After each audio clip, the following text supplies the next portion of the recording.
Hello and welcome. This is the Insurance Pro Blog Podcast. This is episode 411. I am Brandon Roberts. And I'm Brantley Whitley. And I am desperately trying not to say what day it is because that was an old habit from some time ago. But you, my friend, are listening to the internet's favorite podcast about life insurance. And other things. And life insurance adjacent things, because life insurance all by itself is just not that interesting. And it doesn't really tell the whole story. No, it does not. That's the thing. So we want to be holistic in our approach to this discussion. Yep, it'll have plenty of holes in it. That we promise. That buzzword seems to have gone away now. Oh, you, my friend, have just gotten to a point where you don't have to spend too much time with other people in the industry. It's alive and well. Sorry for the phone interruption there. No, I didn't hear you. So. Oh, okay. Just calling myself out. Okay. Hollywood Brantley over here with his super important phone calls. Yeah, that's me. They do happen. He's a busy man, folks. Yeah. Now I got to text the person and say, hey, I'm in the middle of recording a podcast. Take your time. We'll wait. I'm kidding. So today we came to talk about low-cost investing. What's it got to do with life insurance? It's actually got a lot to do with life insurance, believe it or not. Okay. We're going to get back there. Yeah. Because low-cost... Okay. We should add our disclaimer, right? Yeah, sure. What's our disclaimer? This is a hypothetical academic exercise. So please don't take this as any sort of advice or, You should always seek out the advice of a professional.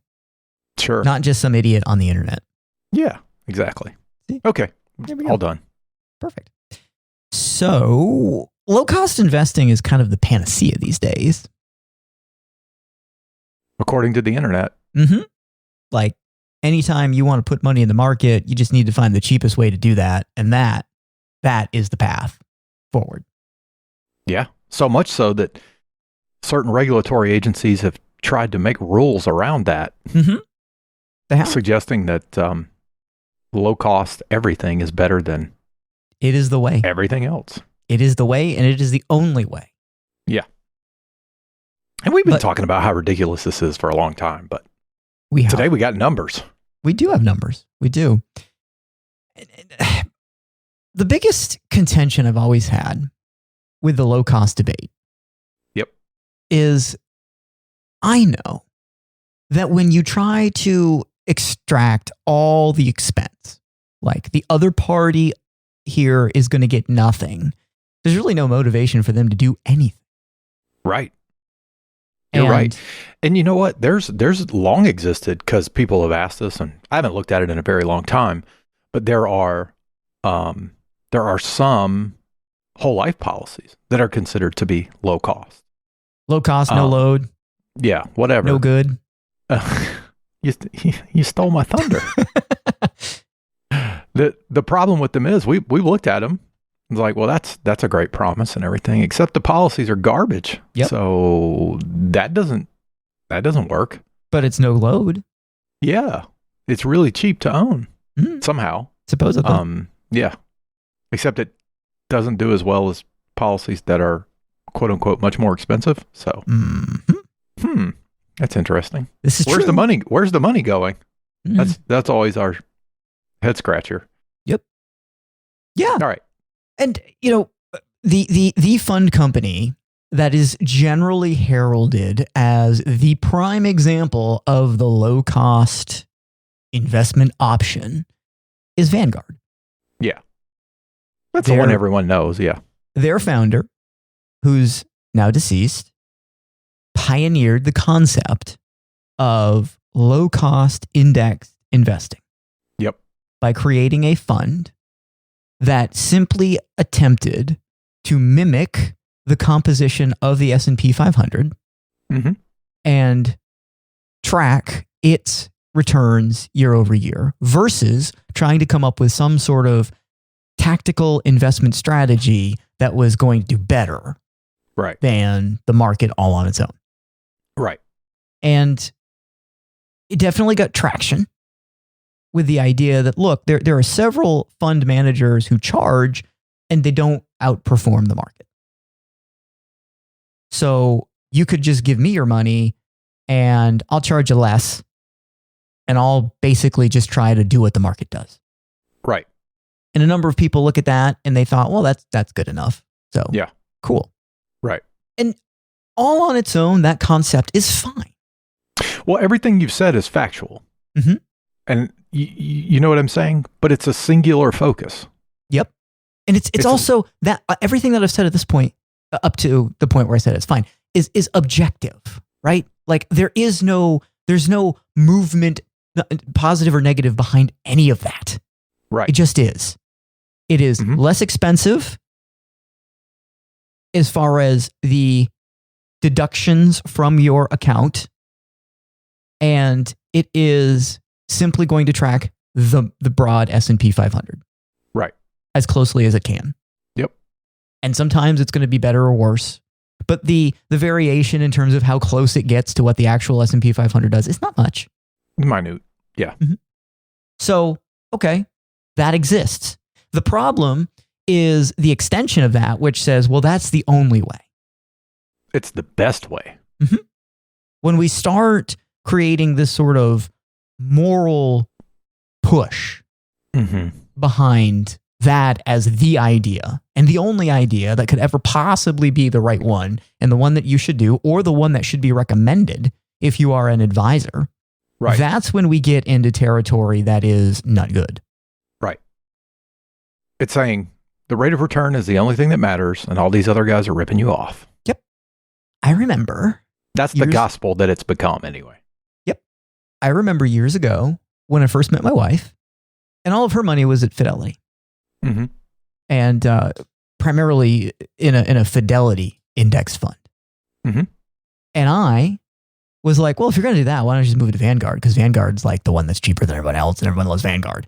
And then I looked at the historical performance of the Fidelity S&P 500 index fund and the Vanguard S&P 500 index fund. And it turns out the Fidelity one was actually doing a little bit better.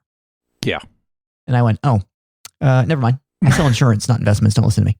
Right. So that whole idea that just because we're cheaper, we're better is crap. And I can speak from experience, actually, having used both Vanguard and Fidelity as platforms, that Vanguard may charge less, but they also give you a whole lot less. Right. So the idea that just because it's cheaper, it's better is bad, but it has infiltrated the psyche of a lot of regulation. Yes. I remember 10-ish years ago now when the DOL rule was around and the labor secretary was heralding things like Vanguard and at the time Wealthfront for their approach to low cost investment accessibility and basically saying that this is the way it ought to be all the time. Right. Basically trying to create rules that push everybody into this style of idea. Yeah. The subtext was the cheapest option is always the best option. Mm-hmm. Mm-hmm. And it's not.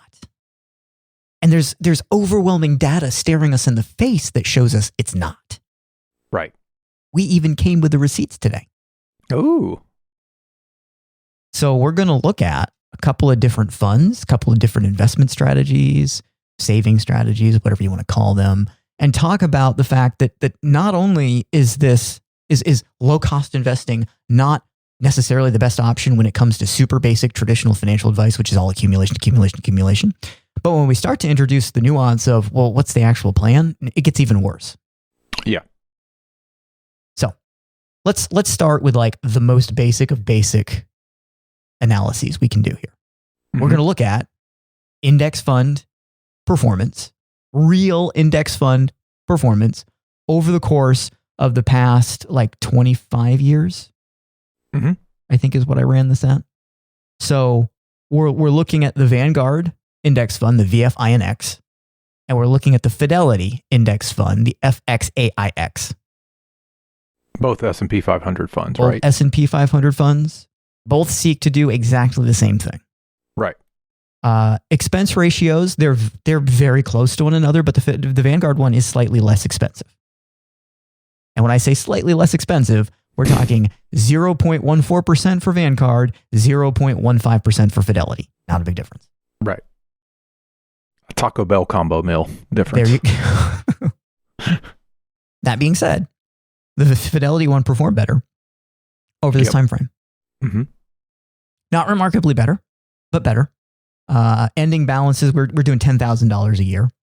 So ending balance, $392,850 for Vanguard versus $397,164 for Fidelity. Right. So we're talking $4,000 difference between the two. So not a life-changing different amount. But keep in mind that this is all inclusive of the expenses. So even though you were paying a slightly higher, very slightly higher percentage point, a fraction of a percentage point rather, to Fidelity, it did better than the Vanguard fund did. Yep. It gets way worse when we start to look at bond funds. So this bond fund information I pulled from a YouTube video we did recently. So we're looking at Vanguard VBMFX and Fidelity FTBFX. So these are total bond funds. Yep. And the expense ratio for Vanguard, 0.15%. Expense ratio for Fidelity, 0.45%. So more 3 than times double. more expensive. Yeah. Yeah, 3 times, sorry.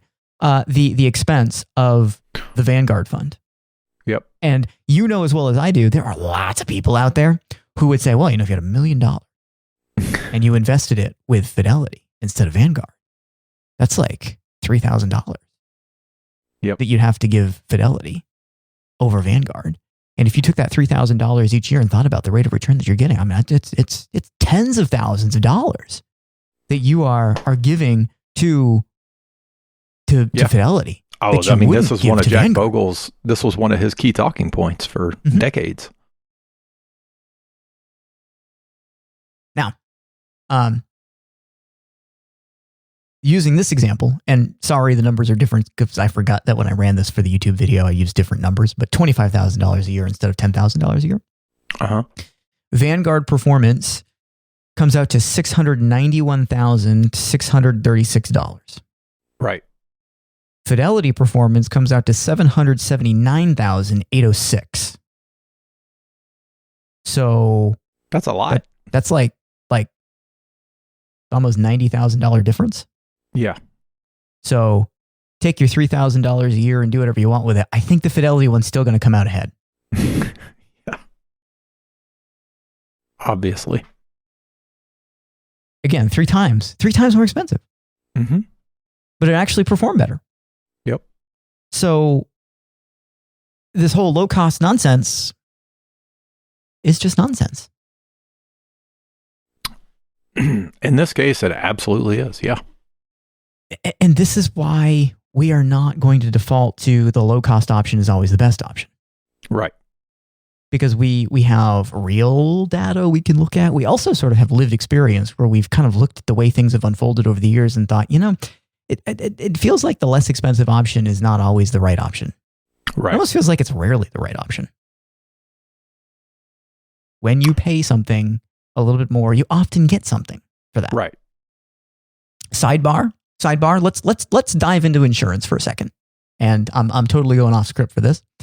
But I can remember a time when I used to look at products like Index Universal Life Insurance and say, simplicity with lower expenses is the right way to go. Right. And there were products that I would just rule out, wouldn't talk about, wouldn't think about, wouldn't even give the time of day, because to me, they were overly complicated and they were too expensive. Right. And there were people who would push back, people inside the industry, not people looking to buy life insurance, but people who would inside the industry would push back and say, well, when you pay more for things, that does give the company more money to do things for the benefit of the policyholder. Sure. And, yeah, I mean, this is not to say you should just pay more. Right. This is like you should pay more to receive more value. If you're not receiving more value, then obviously you shouldn't. But right. right? And the example that was always used for this is why the cap rates on indexed universal life insurance are much, much higher than the cap rates on indexed annuities. Because life insurance has more margin. Yep. So for years, I said, yeah, that's nice, but low cost simplified, that's better, that's better, that's better. After so many years, I had to look at the real data and start to come to grips with the reality that the more expensive products that were out there were in fact outperforming the less expensive products that were out there. Yeah. It turns out, or at least they have the possibility to. That doesn't apply across the board, but. Yeah. But it turns out when you have more money, you do have the ability to build different things that do benefit people. Life insurance companies are in the business of being competitive and trying to deliver value to their policyholders, despite what certain people on the internet want you to believe. Right. Now, the internet basically discusses it as everything's equal, so you should just buy the cheapest. Yeah. Yes. And it's not. It's not equal at all. And when we start to get a little more nuanced in our discussion, it gets like the whole low cost thing just starts to fall apart. Let's instead of talking about accumulation like it's the only thing that you could possibly be in pursuit of, and instead talk about the fact that most people are saving money because eventually they want to retire and they're going to need these assets to generate income. Right. So what are you going to do? Well, let's look at how this breaks down with a low-cost investment 60-40 style portfolio. We're just going to use the Vanguard funds, the S&P 500 one in the bond fund, because those are going to be probably the lowest options we can find, lowest expense options we can find. Right. Okay. And we'll look at that over this same kind of time period, and then we'll say, instead of making a systematic investment, though, we will say, let's just put $500,000 in this thing. Yeah. And I just realized I made a little boo-boo there. Not same time frame. Let's put the $500,000 in there, wait 5 years, and then see what kind of income we can get out of it. Right. So that's what we're doing. So if we put $500,000 in a 60-40 style portfolio using those two Vanguard funds, just as our analog to a 60-40 portfolio, what we would accomplish over a 5-year time frame is an account balance of $924,000.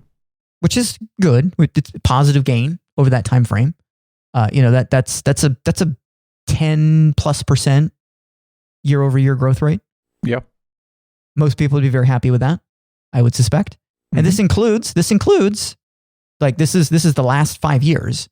So this would encompass the really bad 2021, 2022, whichever time frame that was, where both stocks and bonds went negative for the year. So that's all in there.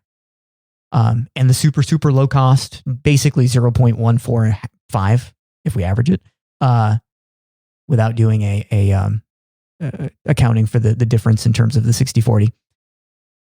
Very low cost. Yeah. As far as the investments go. So really good. Now, one small dilemma though, that most retirees face. They got $924,000. What do we do? How do we turn this into income? Right. Now we need to use the money that we've been saving to give us a paycheck in retirement. A little bit of good news.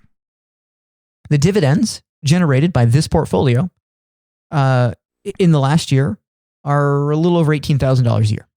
Right. So that's good, but I'm going to hazard the guess that if you got $900 some odd $1,000, an $18,000 income is probably not going to be sufficient. Right. That's probably looking for a little more. Not going to cut it. So if we use the old 4% rule, $36,963. That's what you can take. Do keep in mind, I'm not saying $36,963 plus $18,148. You're going to need that $18,148 for the sake of not running out of money. So $36,963, that's what you could generate as far as income goes. Right. There you go. You may need to make adjustments if there are market corrections that don't go in your favor. You may also be able to adjust it up over time if your assets perform better than you thought. So, congratulations. There is another option, though. You could buy an annuity. There you go. I was waiting for that. Waiting for the gasp, the audible gasp. The gasp. Oh my God, how dare you, sir? You could buy an annuity, $500,000 in an annuity with an income rider. This particular annuity that we're going to look at has an expense of 0.95% per year. So substantially more expensive than going with the low cost indexed option with Vanguard. Yep. Income generatable from this after 5 years, $45,220. That's guaranteed for the rest of your life. Sounds pretty sweet. Sounds like $9,000 more. Well, more like $8,000 more than what you would get from the 60/40 portfolio. With a guarantee. With a guarantee. Does not matter what happens to the market. Does not matter if the year before you take income, there's a nasty correction. Yep. Does not matter if 2 years in, there's a nasty correction. $45,220, that's what you get forever and always. That's more income. That's guaranteed. And that's a lot more. And that's a lot more expensive. Yep. Way more expensive. 0.95. 0.95. That insurance company is just stealing your money. In exchange, they're guaranteeing you $9,000 a year more of income. That's cool. Sounds like a fair trade to me. I don't know. I mean, it's a great deal. And I mean, the account balance will likely drop to zero if you live long enough. But that's okay, because that $45,220 that you're going to get as income, that cannot be changed. So account balance can go to zero, and the $45,220 is still yours until you're dead. Right. Does not matter what happens to the market. Right.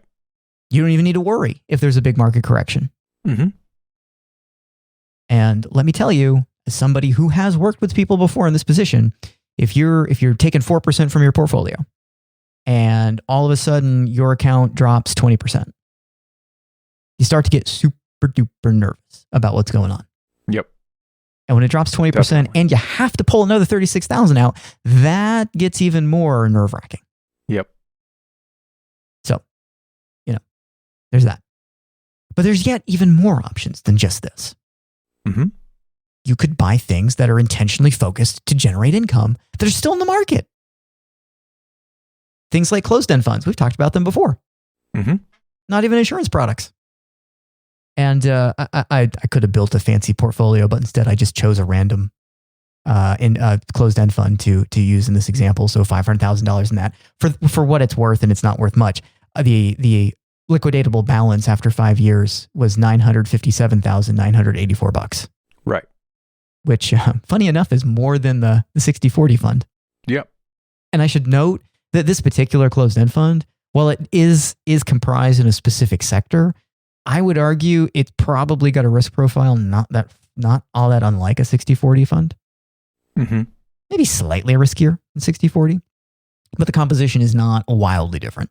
Right. So rate of return in terms of year-over-year growth is better. You could liquidate this and have more money than you do in the 60/40 fund. Yep. But here's the real kicker. The distributions from owning this thing in the last year, in this 5th year, starting income after that, $71,145. That sounds pretty decent. I'll remind you, $18,148 was the yield from the 60/40 Vanguard guy. Yep. Now here's where it gets mighty, mighty interesting. The expense ratio, if you want to think of it that way, of the closed-end fund, 3.97% annually. That's almost 4%. Mm-hmm. That's like 1,000 times more than the low-cost option. Yep, and don't forget that this is closed-end fund, so they probably use average. Yeah, for sure. $71,145. You could take $500,000, put it in the annuity, $500,000, put it in the 60/40 fund, and you're getting close to the income that you had from the closed-end fund. Right. Now, this is not going to turn into the closed-end fund podcast. We're not necessarily advocating that you only do something like that, because remember, this is one singular position, which would not be a recommendation. All I'm doing is bringing up the fact that you can generate income. This income is not guaranteed. It can fluctuate. Right. But what I really want to focus on is the fact that we're generating substantially higher income for the sake of retirement income purposes. Yep. And we're doing it at nearly 4% in expenses.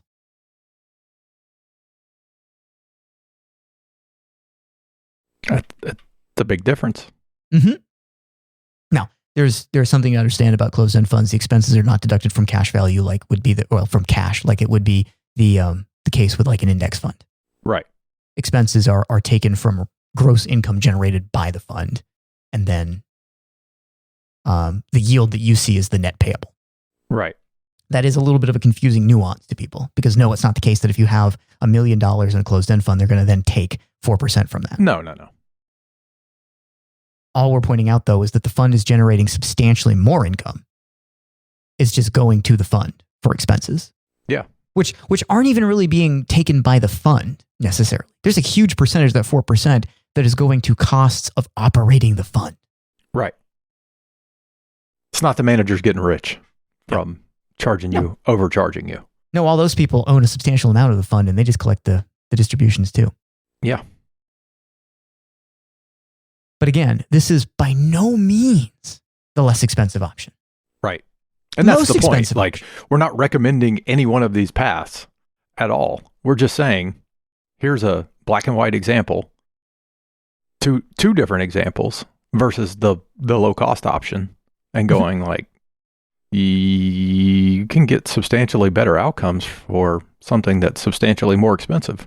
Yep. So when you just focus on expenses as the sort of gatekeeper decision on which direction am I going to start looking in, you're going to make bad decisions. Yep.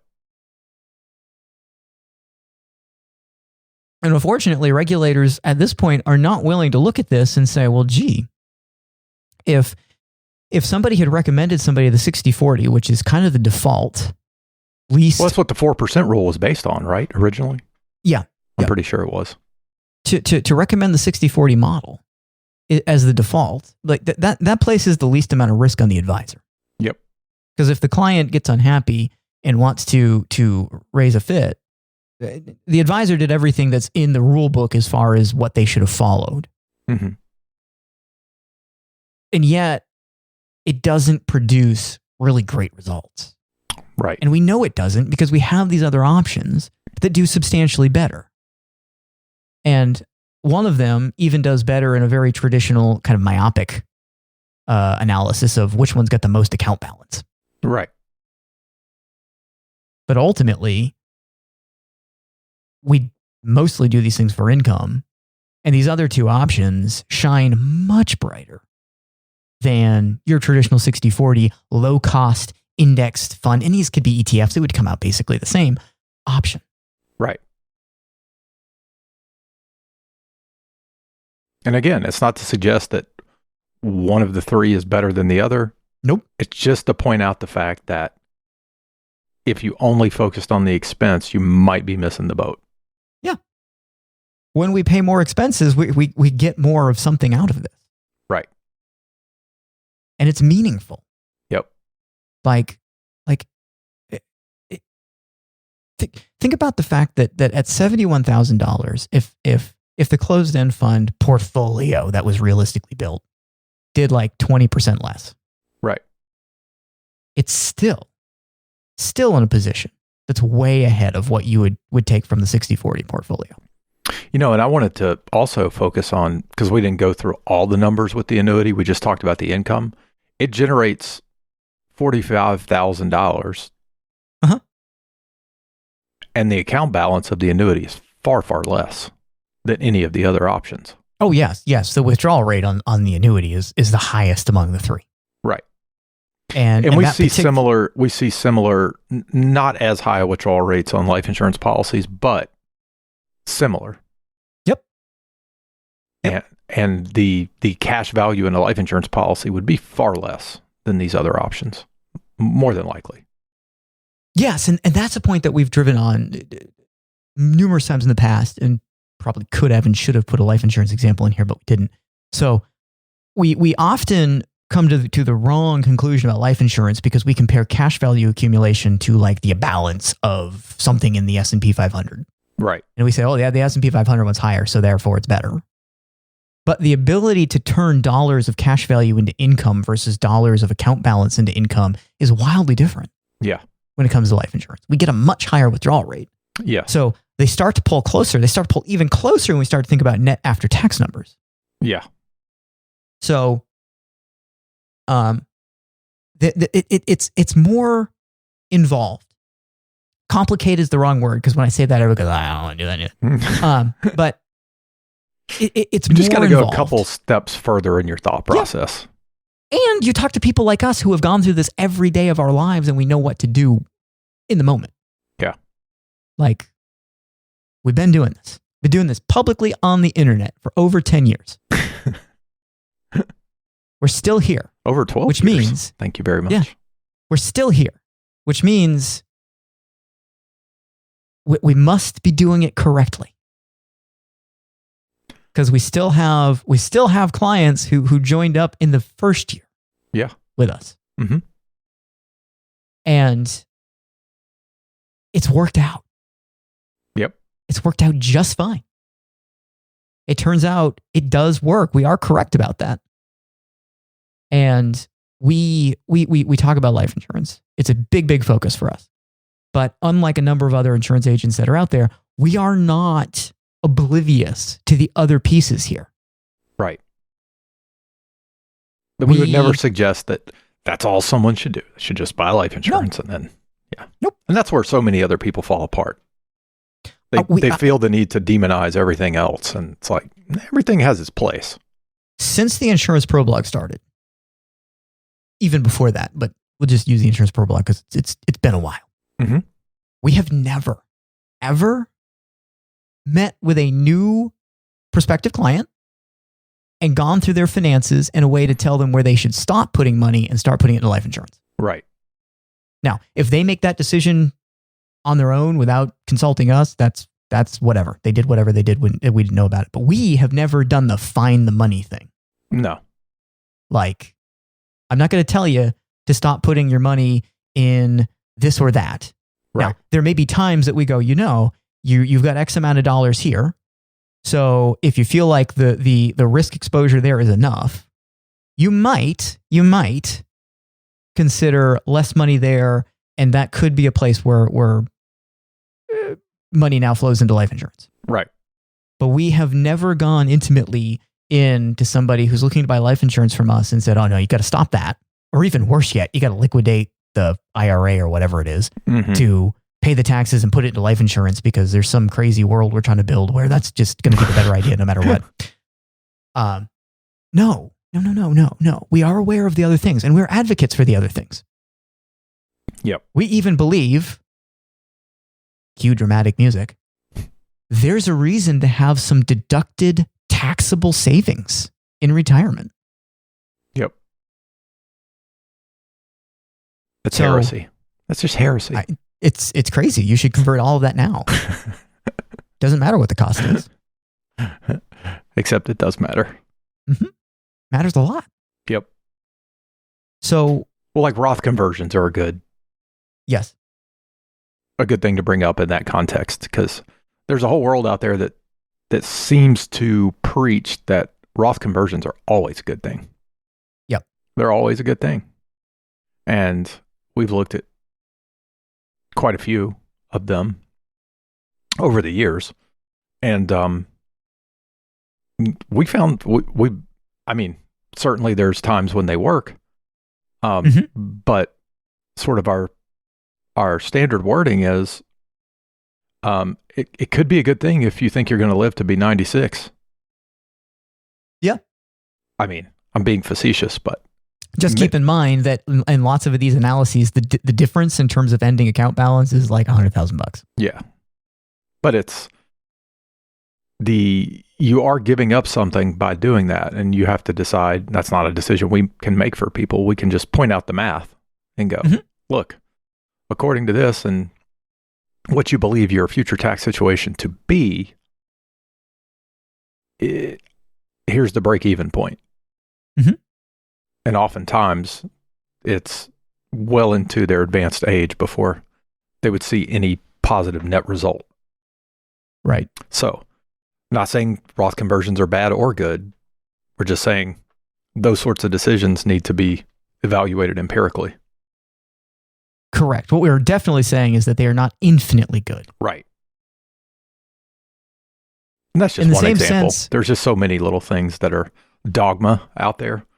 Right. And In the same sense that tax-free income, whether it come from Roth or life insurance, is not infinitely good. Right. There may be times where your circumstances are set up in a way that yeah, it'd be nice to have it, but it's not worth incurring the cost to get there given this setup. Right. Exactly. Okay. That's good enough for today, I think. I think so too. So I am Brandon Roberts. And I'm Brantley Whitley. And we will see you next week.